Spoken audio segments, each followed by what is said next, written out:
Jesucristo, roca eterna. Jeremías capítulo 1 versículo 5 nos dice la palabra de Dios así: antes que te formase en el vientre te conocí, y antes que nacieses te santifiqué, te di por profeta a las naciones. Amén. Introducción general.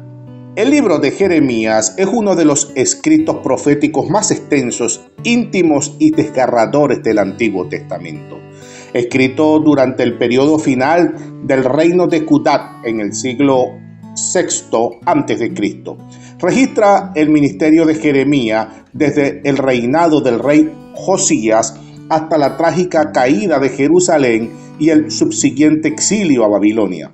Conocido como el profeta llorón, Jeremías expone con honestidad su dolor personal y su lucha interna al ser comisionado para proclamar un mensaje impopular de juicio inminente contra una nación endurecida por la idolatría, la injusticia social y la hipocresía religiosa. A lo largo de sus 52 capítulos, el texto combina narrativa biográfica, orquestaciones poéticas de juicio y gestos proféticos simbólicos. Aunque advierte sobre la inevitable destrucción del templo y de la ciudad debido a la ruptura del pacto, el libro trasciende el castigo al revelar el corazón compasivo de Dios. En medio de las ruinas del exilio, Dios promete plantear un nuevo pacto, Jeremías 31, escrito directamente en el corazón de su pueblo, garantizando la restauración futura, el perdón definitivo y la esperanza mesiánica. Amén. Alabado sea el Señor. Los capítulos 1 al 3 del libro de Jeremías constituyen el portal de entrada a todo el mensaje del profeta, donde se establece la autoridad de su ministerio y el diagnóstico espiritual de Judá. Esta sección abre con la elección soberana de Dios hacia Jeremías, capacitándolo para ser su voz ante las naciones, e inmediatamente contrasta la fidelidad del Señor con el abandono espiritual del pueblo, que cambió la fuente de agua viva por la idolatría. A través de un lenguaje poético y confrontador, estos capítulos denuncian el engaño de una falsa piedad y concluye con una apremiante invitación del Creador a volverse a Él en arrepentimiento genuino para recibir sanidad y restauración. Amén. A su nombre, gloria. El capítulo 1 de Jeremías presenta el llamamiento e investidura del profeta en Anatot, sirviendo como prólogo a todo su ministerio. Ambientado ante el reinado de Josías y el exilio bajo Sedequías, Dios lo elige desde el vientre materno para una misión global. Pese a la resistencia de Jeremías por su juventud, Dios lo capacita tocando su boca y confirmando su mensaje mediante las visiones de la rama de almendro y la olla hirviente del norte. Finalmente, Jehová lo fortalece con una fortaleza inexpugnable frente a la oposición de Judá. Amén. Marco histórico y llamado prenatal. Versículos del 1 al 5. Jeremías pertenece a la familia sacerdotal asentada en Anatot. Dios se le revela declarando que su elección no fue circunstancial, sino eterna. Lo conoció, lo consagró y lo destinó como profeta antes de que fuese formado en el vientre materno. Amén. Su comisión no se limita a Judá, sino que se extiende a todas las naciones. Superación del temor e investidura. Versículos del 6 al 10. Jeremías objeta que es demasiado joven y que no sabe hablar. Dios rechaza sus excusas, le ordena ir a donde sea enviado y le promete su presencia para librarlo del miedo. En un acto simbólico, Jehová toca la boca del profeta, depositando en él sus palabras y dándole una autoridad sextuple sobre el reino, para arrancar, destruir, arruinar, derribar, edificar y plantar. Amén. La rama del almendro, versículos 11 y 12. Dios muestra a Jeremías la vara de un árbol de almendro. Esta visión sirve como garantía divina de que Dios está velando activamente sobre sus palabras, asegurando que sus advertencias y profecías se cumplirán de manera apresurada e ineludible. la olla hirviente desde el norte. Versículos 13 al 16. La segunda visión muestra una olla al fuego inclinada desde el norte. Dios interpreta el símbolo anunciando la invasión de las potencias babilónicas, cuyos reyes asediarán las puertas y muros de Jerusalén. Este juicio es la consecuencia directa de la maldad de Judá, que abandonó a Dios para rendir culto e incenciar a ídolos hechos por manos humanas. Preparación para el conflicto. Versículo 17. Dios ordena a Jeremías ceñirse los lomos, levantarse y proclamar sin omitir nada todo lo que se le ordene. Le advierte severamente que si se amedrenta ante el pueblo, Dios permitirá que sea quebrantado delante de ellos. Amén. El muro de bronce inexpugnable. Versículos 18 y 19. Para resistir el rechazo, Dios transforma a Jeremías en una ciudad fortificada, una columna de hierro y un muro de bronce. Aunque los reyes, príncipes, sacerdotes y todo el pueblo de la tierra peleen contra él, no prevalecerán, pues la presencia de Dios le garantiza victoria y liberación continua. Amén. A su nombre, gloria. El capítulo 2 de Jeremías presenta el primer gran alegato judicial de Dios contra Judá, funcionando como un pleito legal donde Jehová confronta la apostasía de su pueblo.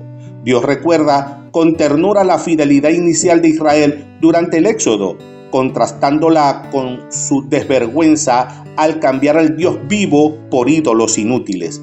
A través de vivas metáforas, el profeta demuestra la necedad de la idolatría y la falsa confianza de Judá en alianzas políticas con Egipto y Asiria, concluyendo que sus propios pecados traerán su castigo. Amén. La fidelidad en el desierto. Versículos del 1 al 3. Jehová recuerda el afecto de la juventud de Israel y su amor de desposada, cuando le seguía por la tierra no sembrada. En aquel tiempo, Israel era una nación consagrada a Dios. Las primicias de su fruto y cualquiera que intentaba devorarla resultaba culpable. Amén. El cambio inaudito de gloria por vanidad. Versículos del 4 al 11. Dios cuestiona qué maldad hallaron los padres de él para alejarse y seguir la vanidad. Los sacerdotes, los gobernantes y los profetas ignoraron a Jehová y profetizaron tras Baal. Ninguna nación pagana ha cambiado jamás a sus dioses falsos, pero Israel cambió su gloria por las que no aprovecha. Amén. Las dos grandes males. Versículos 12 y 13. Dios convoca a los cielos a espantarse ante una doble abominación. El pueblo abandonó a Jehová, la fuente de agua viva, para cavar para sí cisternas agrietadas y rotas que no retienen el agua. De hijo libre a presa de las naciones. Versículos 14 al 19. Israel nació libre, se convirtió en presa porque abandonó al Señor. El profeta denuncia las alianzas políticas, cuestionando que busca Judá en el camino de Egipto o bebiendo las aguas del Éufrates en Asiria. Su propia maldad lo castigará y sus apostasías la condenarán. Amén. La vid degenerada y las manchas imborrables. Versículos 20 al 25. Aunque Dios la plantó como una vid escogida y de simiente pura, Judá se convirtió en un sarmiento de vid silvestre. Su iniquidad está manchada delante de Dios, de modo que ni el nitro ni el mucho jabón pueden borrar su culpa. Como una asna montés en celo, persigue desenfrenadamente a dioses extraños. Amén. La vergüenza de los dioses falsos en la angustia. Versículos 26 al 28. Los reyes, príncipes, sacerdotes y profetas se avergonzarán de haber dicho a un leño: mi padre eres tú, y una piedra, tú me has engendrado. Cuando llegue el momento de la aflicción, Dios le dirá que se levanten los ídolos que fabricaron para ver si pueden salvarlos. Amén. Rechazo a la corrección divina. Versículos 29 al 32. Judá intenta pleitear con Dios a pesar de que todos se rebelaron. Dios castigó en vano a sus hijos porque no recibieron la corrección, sino que devoraron a sus propios profetas como león destrozador. La Virgen no olvida sus galas, pero el pueblo se olvidó de Dios por días innumerables. Justificación hipócrita y alianzas fallidas. Versículos 33 al 37. Judá manchó sus faldas con la sangre de los pobres e inocentes, y aún así afirma hipócritamente: soy inocente, ciegamente se ha apartado su ira de mí. Amén. Dios la juzgará por decir que no ha pecado, y su confianza en Egipto resultará en una vergüenza tan grande como la que sufrió por Asiria. Amén. A su nombre gloria. El capítulo 3 de Jeremías aborda la profunda bancarrota moral y espiritual de Israel y Judá, utilizando la metáfora del matrimonio y el divorcio pactual. Dios expone la hipocresía de Judá, quien presenció el juicio y la deportación del reino del norte, Israel, por su adulterio idólatra, pero en lugar de aprender la lección, actuó de forma aún más alevosa y fingida. A pesar de la gravedad de su infidelidad, el relato se transforma en una conmovedora llamada al arrepentimiento, donde Jehová apela a sus hijos rebeldes, prometiéndoles sanar sus apostasías, restaurar a un remanente en Sión con pastores según su corazón y establecer una adoración superior, donde la memoria del arca del pacto quedará superada por la presencia gloriosa del Dios en Jerusalén. Amén. La imposibilidad legal superada por la gracia. Versículos del 1 al 3. Dios cita la ley del matrimonio. Si un hombre repudia a su mujer y ésta se une a otro, no puede volver a ella sin contaminar la tierra. Judá ha fornicado con muchos amantes en cada monte y bajo todo árbol frondoso, haciendo que las lluvias sean retenidas, pero Dios aún así le ofrece la opción de volver a él. Amén. El ejemplo no aprendido de la hermana fiel. Versículos 4 al 10. Dios confronta a Judá por llamarlo padre con los labios mientras comete el mal, todo el mal posible. Jehová señala que la rebelde Israel fue repudiada y dada de carta de divorcio por su adulterio. Sin embargo, su hermana, la alevosa Judá, no tuvo temor, sino que fue e incurrió en la misma prostitución, superando a Israel en hipocresía, pues no se volvió a Dios de todo corazón, sino de forma fingida. Amén. La proclamación hacia el norte, versículos 11 al 13. Dios declara que la apóstata Israel ha resultado más justa que la alevosa Judá. Le ordena a Jeremías proclamar hacia el norte un mensaje de gracia. Si la rebelde Israel se vuelve a Jehová, Él no desplegará su ira eternamente, exigiendo solo que reconozca su iniquidad y su rebelión contra el Señor. Amén. La restauración de Sión y el arca superada. Versículos 14 al 18. Dios promete tomar a uno de cada ciudad y 2 de cada familia para llevarlos a Sión. Les dará pastores según su propio corazón, que los apacienten con ciencia y con inteligencia. En aquellos días de multiplicación no se hablará más del arca del pacto de Jehová, ni vendrá el pensamiento, porque Jerusalén misma será llamada trono de Jehová, y todas las naciones se congregarán en ella. Amén. El dolor divino por la traición. Versículos 19 y 20. Dios expresa su anhelo de poner a Israel por hijos y darle una tierra deseable, esperando ser llamado Padre mío. Sin embargo, contrasta una expectativa como amarga realidad. Como la mujer que traiciona prevaricando contra su compañero, así traicionó la casa de Israel a Dios. Amén. El llanto de conversión y la sanidad de la apostasía. Versículos 21 al 25. Se oye sobre las alturas el llanto y los ruegos del pueblo por haber torcido su camino. Jehová responde invitando: convertíos, hijos rebeldes, y sanaré vuestras rebeliones. Amén.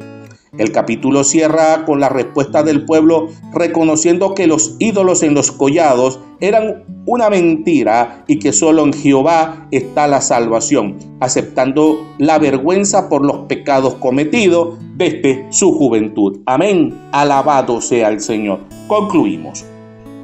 Los capítulos del 1 al 3 resumen la raíz del conflicto entre Dios y Judá. Exponen el llamamiento e investidura de Jeremías ante un pueblo espiritual adúltero que abandonó a la fuente de agua viva por ídolos inútiles, confrontando su falsa piedad y subrayando que la única vía de restauración es un arrepentimiento genuino hacia la misericordia divina. Amén. A su nombre, gloria. Oremos. Señor Dios Todopoderoso, te damos gracias por revelarte a través de tu palabra en el libro de Jeremías. Te agradecemos porque así como conociste y llamaste al profeta desde el vientre, también a nosotros nos sostienes y nos das propósito. Perdónanos cuando buscamos saciarnos en cisternas rotas y nos alejamos de ti.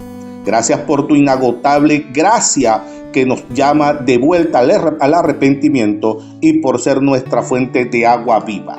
Guarda nuestros pensamientos y nuestros corazones en fidelidad a ti, hoy y siempre. En el nombre de Jesús, amén, amén y amén. Dios te bendiga, Dios te guarde.